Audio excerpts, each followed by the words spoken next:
সময়, আহা জিপসি সময়, কত নিষ্ঠুর, কত নির্দয়, কত নির্মমই না হতে পারে সেই সময়। সময়ের সেই চক্রে পড়ে কখনো সখনো নায়ক হয়ে ওঠেন খলনায়ক, বিজয়ী বীর পরিণত হন পরাজিত কাপুরুষে, পরম আকাঙ্ক্ষিত থেকে চরম উপেক্ষিত হন।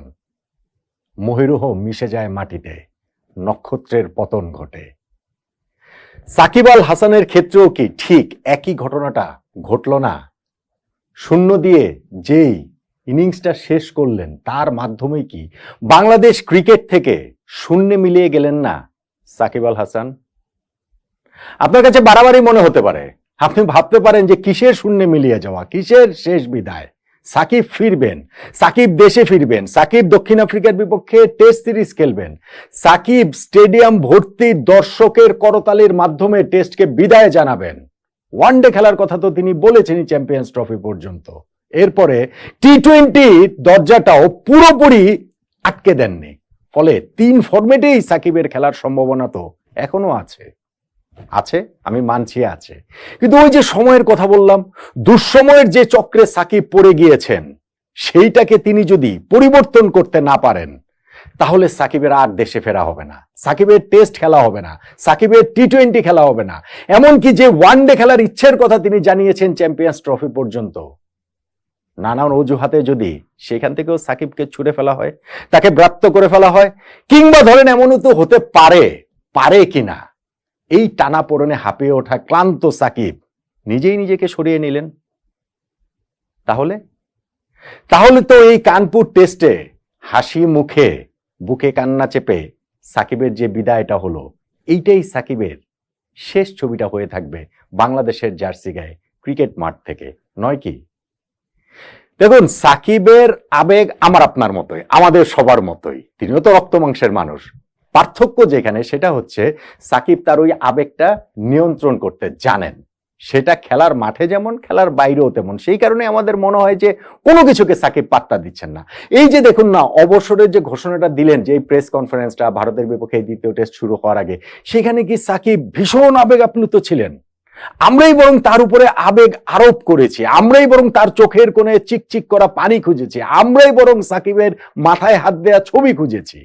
কিন্তু সাকিব পুরো বিষয়টাকে মনে হচ্ছিল যে জাস্ট অ্যানাদার প্রেস কনফারেন্সের মতোই তিনি সেটা সামলেছেন। এই যে ম্যাচটা তিনি খেললেন, এই ম্যাচটা তো তার শেষ টেস্ট ম্যাচ অন্তত হয়ে গেলেও যেতে পারে, এবং আমি যেটা বললাম যে শেষ ম্যাচও হয়ে যেতে পারে।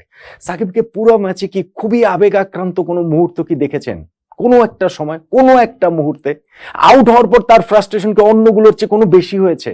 কিংবা ধরেন উইকেট পাওয়ার পরে তার সেলিব্রেশন কি সবকিছু ছাপিয়ে গেছে? আমি কোহলির ওই সেলিব্রেশনটাকে মাথায় রেখে বলছি না, এটাকে ঠিক আলাদা করে দেখার কিছু আছে বলে আমার কাছে সেটা মনে হয়নি। অন্ততপক্ষে টেস্ট ম্যাচ শেষেও সাকিব কোহলির সঙ্গে কাঁধে হাত দিয়ে সুন্দর দুজন হাসি মুখে কথা বলছিলেন, গল্প বলছিলেন। সো সেইখানটা তো কোনো জায়গাতে আমার মনে হয়নি যে সাকিব আসলে আবেগে পুরোপুরি ভেসে যাচ্ছেন। এমনটা হতে পারে যে সাকিব হয়তো জানেন যে তিনি বাংলাদেশের জার্সি গায়ে খেলবেন, যেটা প্রেস কনফারেন্সে এসে চন্ডিকা হাথুরু সিং বলেছেন যে সাকিবের এটা শেষ টেস্ট ম্যাচ, কেন সাউথ আফ্রিকার বিপক্ষে সিরিজে তো সাকিব খেলবেন, তিনি যতটুকু জানেন।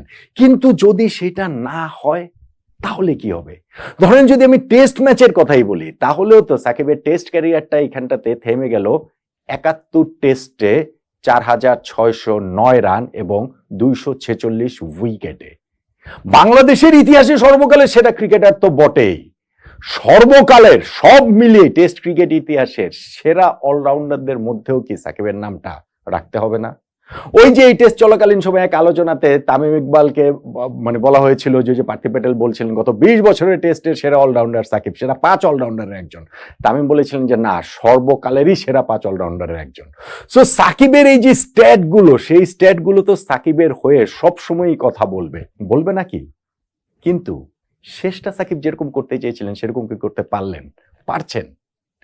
দেখুন, সাকিবের অনেক বিতর্ক রয়েছে, মাঠের বাইরের অনেক কিছু রয়েছে। সাকিবের মাঠের সাকিব, মাঠের বাইরে মাঠেও বিতর্কের অভাব নেই। আমি বলছি পারফর্মার সাকিব এবং তার বাইরের সাকিব দুইটা আলাদা সত্তা, এবং সেই জায়গাটাতে সব সময় পারফর্মার সাকিবই অন্য সবকিছুকে আসলে কাভার করে ফেলেছে। তার যাবতীয় কুকীর্তি এই মাঠের কীর্তি দিয়ে তিনি আসলে ঢেকে দিতে দিয়েছেনও। কিন্তু এইবার তিনি যেই চক্রে যেই পাকচক্রের মধ্যে পড়ে গেছেন, এইখান থেকে আর বেরোতে তিনি পারছেন না, এখনো পর্যন্ত তিনি উপায় সেটা দেখছেন না, অন্তত এটুকু তো বলা যায়।